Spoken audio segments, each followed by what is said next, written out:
Tonight's film is called Beauty is Embarrassing. For over 30 years, Wayne White has made an indelible mark on the creative world. As a designer, painter, puppeteer, sculptor, and musician, White has created images and ideas that are integral, sometimes subconscious, part of the pulp culture lexicon. To this day, he still gets up every morning to do the only thing his body and mind were made to do, and that's create, whether the world acknowledges it or not. After the screening, we'll have 4 artists on a panel member, and I'm particularly excited to introduce the 4 artists after tonight's program. So, on with the show.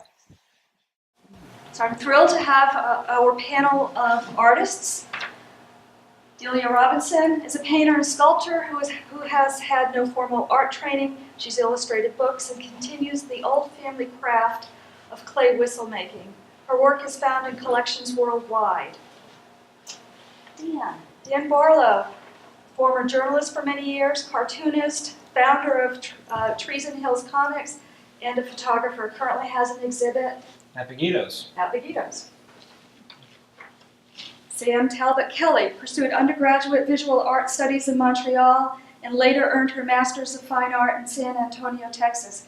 She's been exhibiting her work as an emerging artist in alternative spaces and galleries in the US and Canada for 10 years. Sam's artistic practice revolves around the creation of conceptual apparel and mixed media painting and design. And James Secor minored in studio art in college. He's been working with acrylic paint for the past 6 years and currently has 2 pieces in the city center. So please just take turns, tell us your reactions to the movie and anything else you want to share. If I start? It's the old guy. I think first for me, the big surprise in this film was noticing how I changed how I felt about him from the beginning to the end. And I did something anyone would do if they were going to write or talk about something. As I watched it, I jotted down the words that came to mind, and like showman, defiant, all the gimmicky, all these words, and they started off as pejorative words. And by the end of the film, I was saying brave, valiant, words that very much surprised me, and because I had changed utterly. And the other thing I want to say before I let anyone else say anything is that in the past 100 years, I think, who determines what art is has changed. And it used to be something that someone else said about you. And in this case, he's doing something that has happened maybe since, the past 100 years. That if I'm an artist and I say, I'm going to do this, that's art. I'm an artist, I did it, it's art. And that stands. And this guy is really pushing that in every way he can and putting comics and puppetry and all those subjects that were always considered art lowercase, very lowercase, into making them be art uppercase. And he's getting away with it, and I'm delighted. Yeah, you're great. This was really interesting for me because I was of the age group that grew up watching Pee-wee's Playhouse, and I had no idea that this was the guy that kind of warped my reality at this young age. That was the mid to maybe late 80s. I was born in 1978, so I was very young, and the show came on, and I instantly knew, even at that young age, that I was watching something that was touching upon things that were older than I was, that was part of a world that I wasn't part of yet. They were bringing in irony and sarcasm into the show. And for me as a young kid, just watching like Hanna-Barbera cartoons before that, these were new concepts. And so it was amazing to watch this movie. I kind of walked in here tonight not knowing much about Wayne. Knew he was part of the New York 1980s comic scene with Mac Groening and Linda Barry and Art Spiegelman. but didn't realize that he actually had a pretty profound influence on me at a very young age. That was the first time that I think I realized that art was more than just something I would watch on TV, that it could have a profound influence in changing people's worldview. Yeah. My background in art is fairly conceptual, and I didn't grow up with Pee Wee Herman at all, and no TV. But it's clear that I think, there's a whole gamut of artists now. There's this continuum, and the compulsion to make is there, from whether you're a kid to the Sunday painter to, the art star Superman, like Jeff Koons and, some of the superstars like Damien Hirst today.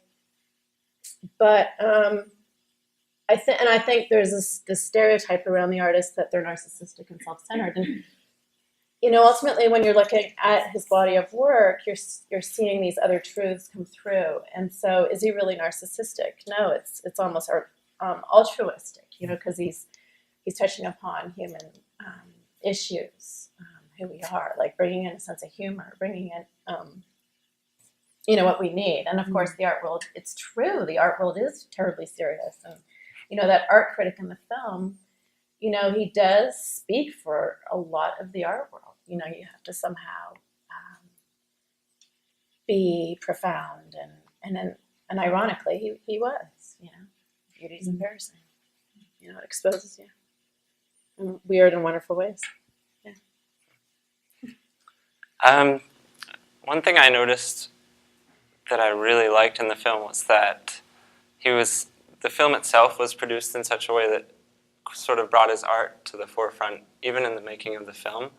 So like the whole scene with he and his wife meeting, how that was a comic strip, was really neat. That was good. And that was her comic. Right. Yeah. Yeah, and just bringing all sorts of the art into the film was really great, I thought. And I wanted to touch back on your point about how you progressed throughout as you were watching, you sort of thought differently of him. Mm-hmm. And I wanted to sort of talk about how I felt differently about myself and how I was impacted by the film. So I think I started out with a lot of connection to him, because I guess I'm still kind of young, and I grew up in Kentucky, which is near Tennessee. And so I felt kind of a connection. And then throughout the whole starting up and creating phase, I felt a lot of inspiration, like he was trying to inspire us with what he was doing. And then at the end, or more as it progressed further, I felt more like just his whole life, It was like, oh, that was just one guy, the way he did it. It was still inspiring when you look back to it, but just as a whole.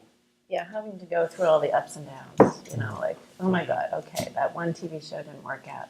Now what do I do, And having to reinvent, having to recreate, and you get locked into these little boxes in your own, even though you're an artist, you're still, you tend to think like you have to keep doing the same thing, and then, all of a sudden he switches to these word paintings, text paintings, and there he is again in the limelight. What I thought was interesting when he was talking about the car accident early on when he was a kid, and you could, I think, really draw some connections between that accident and his art. And I mean, it was beautifully illustrated, that scene too in the film.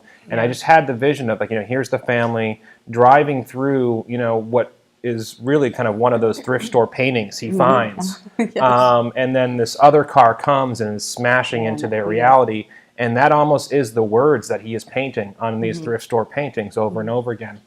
And also those words for me reminded me of the sound effects in old comic books. They don't use them too much in modern comic books these days, but you'd see them in the old comic books. Superman would be flying by and be swoosh, it'd start off small and get big. And to me, that was him maybe consciously or unconsciously continuing that old comic book tradition. I agree that I think that from what my feelings during the film is that the car wreck that brought that horror into his life, or the recognition of horror and terror into his life, is never lets go. Yeah. And that kind of those letters, those creepy letters getting bigger and smaller, are really a kind of a him reliving something that is painful, and it's that edge that makes him not be just a gimmick, because there's something really going on there that's a lot more interesting than your first glimpse makes you think. But the other thing I noticed about him, I think, is that when, in the beginning of the film, when he's looking over his daughter's work and trying to advise her, he's a guy who's rooted in a very conservative landscape that, that foreground, background, red in the foreground, blue in the background. That's, all the sort of rules of what a landscape used to be. And that really is his underlying sensibility. So he's in some ways doing violence to himself by doing what he does, but he can't stop playing, so he has to keep doing it. But yeah, there's a lot going on in this man's work. Yeah, and I probably up until the accident, he felt like we all do to a certain extent. When something major happens in our lives, you feel indomitable, right? He wanted to go all out. There was this limitless in him, and right. So maybe that accident sort of kept this returning doubt, or made him aware, of what he could and can't do. And that beautiful cartoon. And that was I thought one of his more powerful works of art he ever did, was the cartoon with the wheels spinning and that. Right. Yeah. How about you guys? There's something about this movie that really bothers me. And it's not about him or his art or any of that, but here's a guy who's dedicated to freedom and freedom of expression, and you have censorship all over this damn thing.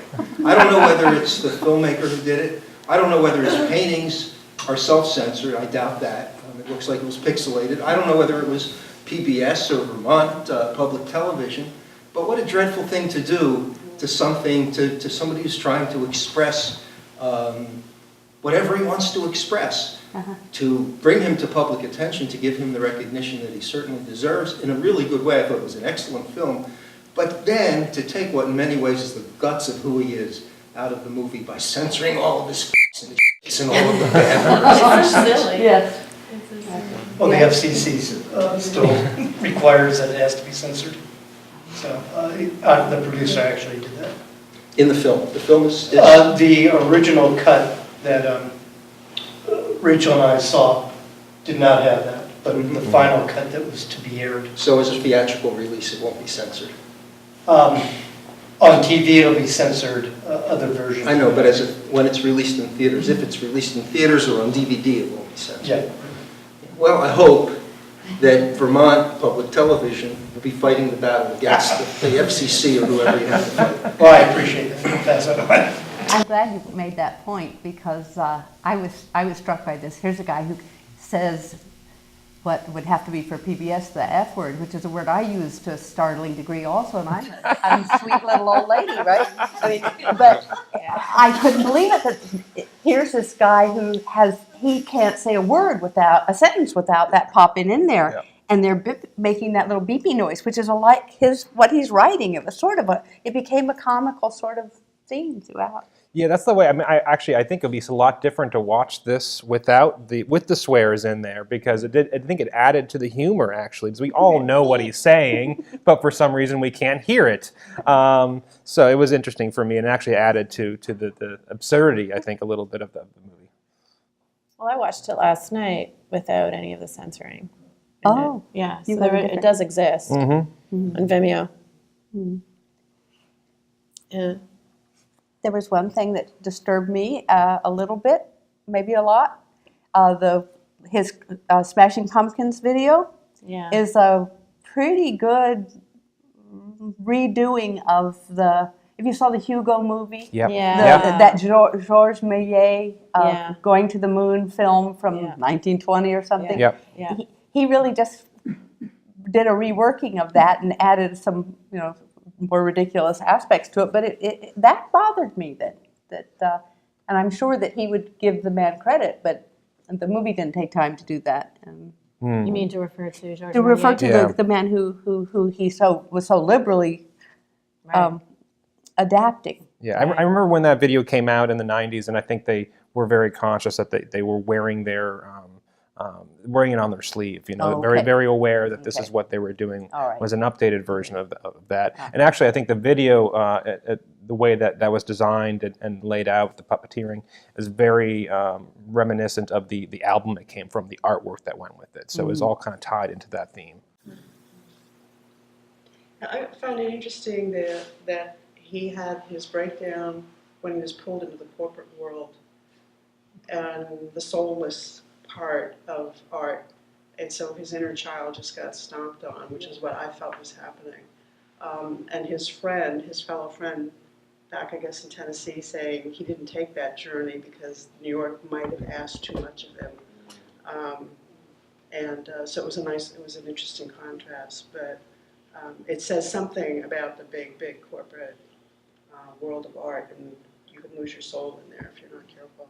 And it's such the fragility of his own internal structure he was very brave, I thought, and open about revealing that, and just the things he said about loving sticks and trash. And I pick up crap on the street all day long and drag it home. For me, it's the raw material of some fabulous thing I haven't made yet. And I don't know anyone who is involved in the arts whose hands aren't busy all the time. You know, if I'm sitting outside talking with you and we're on the grass, both of us, if we're artists, would be rolling a piece of grass in our hands and making, weaving some little something with it. And he was doing that all the time. Every minute he was working with something. And so for me, it wasn't so much what he did, which was somewhat interesting, but not terribly interesting for me. It was who he was, what he embodied that made him do that. And the people who said over and over, his wife, he has to do this, he has no choice. And that, I think that really is true, and it's one of the odder aspects of art, is that if you're driven by that, you have no choice, and if you don't answer, you're really in trouble. You will be a very unhappy person if you can't find a way to answer it. And it's no guarantee you'll be happy if you do, but it's better. So do you think, like when he was with Mike Quinn, when he was talking how they went different paths, Mike Quinn stayed in the country and he went to the city. According to your theory, he'd be probably the same in the country. Yeah. He would figure out a way to He'd do it. He'd do it either way. And maybe he would, be sucked into something, that would have made him crash and burn. He found a way to earn a living, though, which is always a neat great. trick in art. Yeah. Because we do essentially live in a Hard. culture that doesn't like art. Right. And we're trying to do something that is not really liked. We're dangerous people. We really are, actually, but the culture is I really think there's this Yeah. discrepancy. Like, we have to, the art that we make has to sell. And, people who aren't artists think, well, what are you doing it for if you're not selling? Like, why make it if it's not going to have some sort of capital in the end? And I think that just in oneself, as an artist, you have to be pretty clear, like, why am I doing this? It has to be somehow, your intentions have to be somewhat clear in yourself. I have to do this, and my art doesn't sell. I don't make work that does sell, and that's okay. I have to find my funding somewhere else, but I think it's really hard for, the society and how it's governed by capital. Mm-hmm. It's not the right trade for us. Yeah, where it do we seems fit? Like, there has to be another kind of trading. I don't know. In my mind, anyway, it's hard. One thing I think is really interesting, and this movie made me realize it, is that there were a lot of cartoonists from the 1980s who were kind of like coming of age, producing the work that they'll be known for, at least in cartooning, for the rest of their life. Art Spiegelman starting to work on Mouse, Linda Berry doing her autobio strips, and she's very big now, and that's what people look back on. And for Wayne. Honestly, I know I read a lot of comics. I'm not familiar with his comics. I've never read his comics. He's not really known for comic books too much, but he's known for the puppeteering and the TV shows. But now these cartoonists who were considered very underground during the 1980s in the New York City scene, they are being accepted by the modern art world. Spiegelman doing covers for the New Yorker.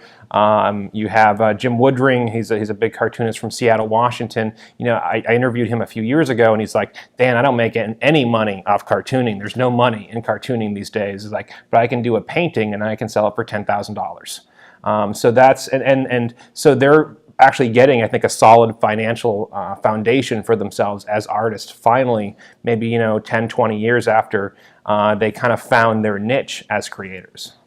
But it's still art uppercase, art lowercase. The cartooning is lowercase, yes. And you can't sell it for $10,000 exactly. unless you're Walt Disney. Yeah. And then you sell a self, one little thing. It's not the cartoon itself that gets the respect. It's the flat art that can be framed. Yes. And that's a very odd thing. That for him to go back to puppets, I also love puppets, and I wondered with Paul Zaloom, who's a local person, whether was Bread and Pepper ever involved in his sensibility? Yeah, I know.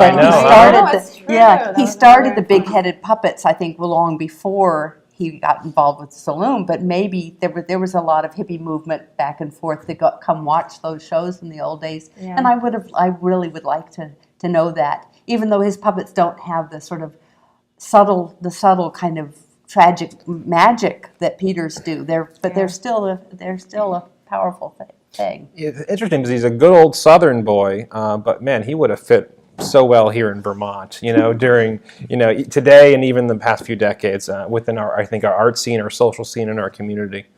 He just has this kind of Vermont Yankee sensibility to him, even though he's from Kentucky. It's a banjo. I think, the graffiti artists, the outsider artists, the comic strip artists, I think that's all blurring. I think a lot of that is getting more and more accepted. We can pop up a gallery really easily. We can, we don't have to have an institution declaring it as capital A art so much. In Asia, you have artists because they have the money to open a space and show their art. I think there's a lot going. There's a lot of artists out there, and there's a number of ways to get your art out there. On internet, online, going to residencies. I mean, there's just 1,000 opportunities for artists now that I think was very different, 20, 30 years ago even. And does that mean that it's more competitive? I heard this really interesting quote. There's no such thing as competition, only differentiation. And I like that. I think. I wish it were so. Well, I don't. Well, that's a whole other discussion maybe, but I like that idea. Because you can get. It seems pretty random how you can get accepted in one particular art venue and not in another, and it's due to curators and critics and collectors and so forth. And it is blurring. Yeah. The Met now has pottery.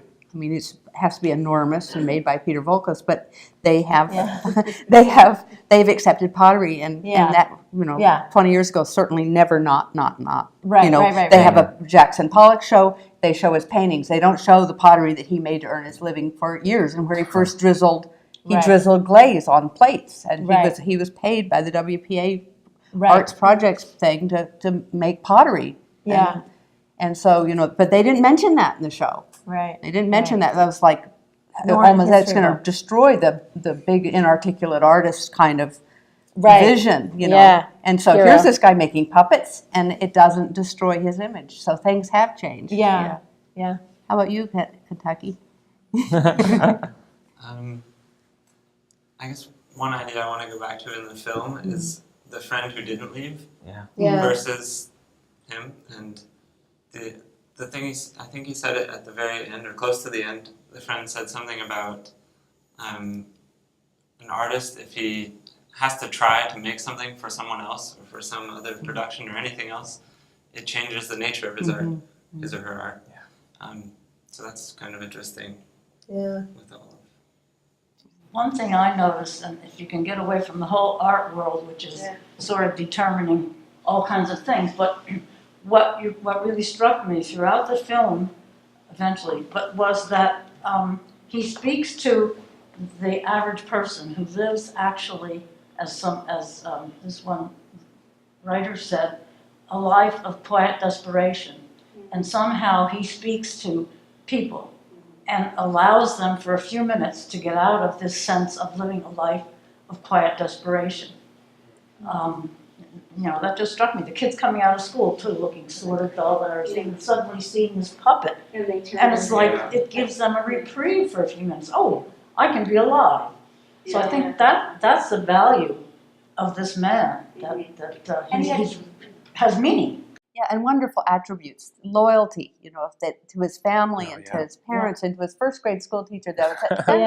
This person who really values his friends so he wasn't all about pushing to make a lot of money for a picture the way some people are. There was a lot to him.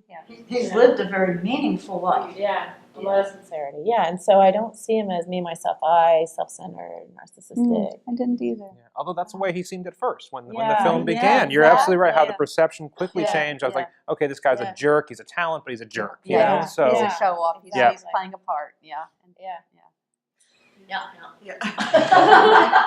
I wanted to ask if you felt that he was sort of meet in the middle of the country in that he was a southern boy, and the South, where my relatives come from, has a tremendous amount of fine crafts and music and a tradition of handmade things. And then you have the East Coast snobbery, and then he was out on, the Wild West, LA electronic world. And could you give us a sense of whether you feel there's a difference in the way art is supported in the South or not supported?